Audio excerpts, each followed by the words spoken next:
আসসালামু আলাইকুম।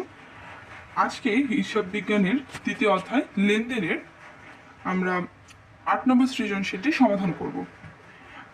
চলো প্রশ্নটি একটু দেখে নিই। 2017 সালের জানুয়ারি মাসের 1 তারিখের জনাব জহির একটি গাড়ি মেরামতের জহির ওয়ার্কশপ নামে ব্যবসা শুরু করেন। তার প্রতিষ্ঠানে নিম্নোক্ত লেনদেনগুলো সংঘটিত হয়েছিল। জানুয়ারি 1, জনাব জহির 5 লক্ষ টাকা এবং 50,000 টাকা দিয়ে আসবাবপত্র নিয়ে ব্যবসা বিনিয়োগ করেন।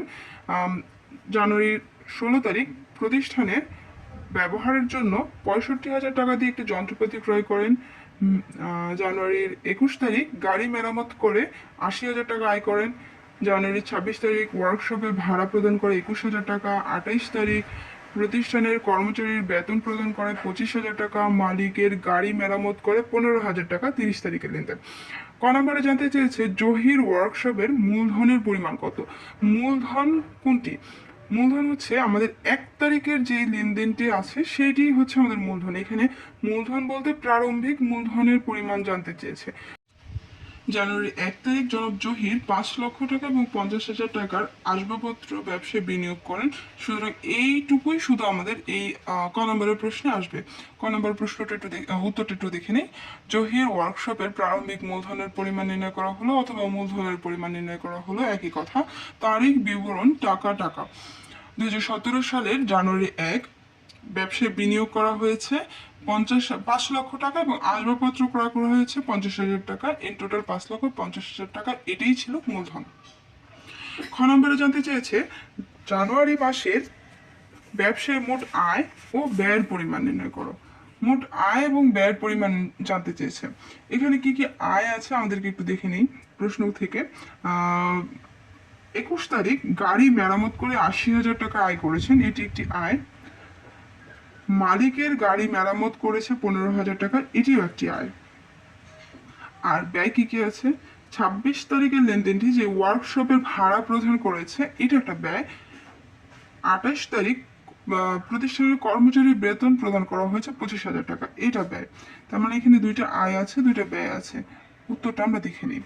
জানুয়ারি মাসের ব্যবসায় মোট আয় এবং ব্যয়ের পরিমাণ নির্ণয় করা হলো। তারিখ বিবরণ টাকা 2017 সালের জানুয়ারি 21 তারিখ আয়ের পরিমাণ লিখে গাড়ি মেরামত বাবদ আয় 80,000। জানুয়ারির 30 তারিখ মালিকের গাড়ি মেরামত 15,000, টোটাল 95,000 টাকা মোট আয়।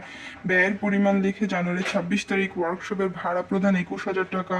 জানুয়ারি 28 তারিখ কর্মচারীদের বেতন প্রদান 25,000 টাকা, টোটাল 46,000 টাকা মোট ব্যয়। গ নম্বর জানতে চেয়েছে জানুয়ারির 1, 16, 28 এবং 30 তারিখে সংঘটিত লেনদেনগুলোর হিসাব সমীকরণের প্রভাব দেখাও। তাহলে হিসাব সমীকরণের একটি টেবুলার ছক করতে হবে। 2017 সালের জানুয়ারি মাসের লেনদেনগুলোর প্রভাব হিসাব সমীকরণে দেখানো হলো।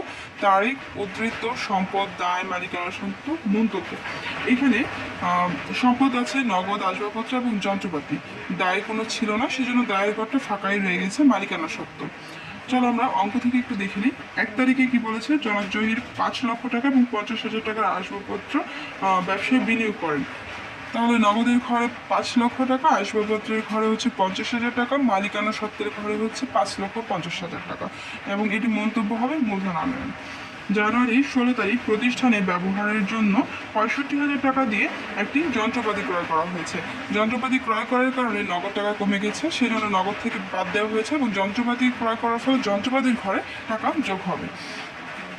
28 তারিখ মালিকের প্রতিষ্ঠানের কর্মচারীর বেতন প্রদান করা হয়েছে 25,000 টাকা। বেতন প্রদান করা হয়েছে, যেহেতু বেতন প্রদান একটি ব্যয়, এখানে ব্যয় লিখেছে, বেতন প্রদান লিখতে হবে। 25,000 টাকা নগদ টাকা চলে গেছে এবং যেহেতু ব্যয় সেহেতু মালিকানা সত্ত্বের ঘরে টাকা মাইনাস হবে এবং মন্তব্যের ঘরে হবে, একটু ভুল হয়ে গেছে এখানে, মন্তব্যের ঘরে হবে বেতন প্রদান।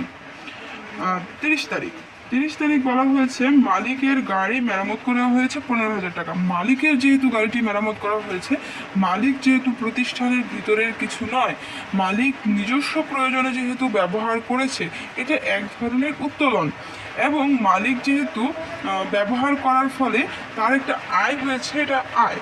তো এটার প্রভাব পড়বে হচ্ছে শুধুমাত্র মালিকানা সত্ত্বের ঘরে, এটা আয় হিসেবে আমরা আয় দেখাবো এবং এটা একটা উত্তোলন, সেজন্য আবার মাইনাসও করে দেবো, একদিক থেকে প্লাস একদিক থেকে মাইনাস। এই জন্য মালিকানা সত্ত্বের ঘরে লিখতে হবে আয় অথবা গাড়ি মেরামত বাবদ আয়, উত্তোলন। আয় এবং উত্তোলন লিখলেও হবে।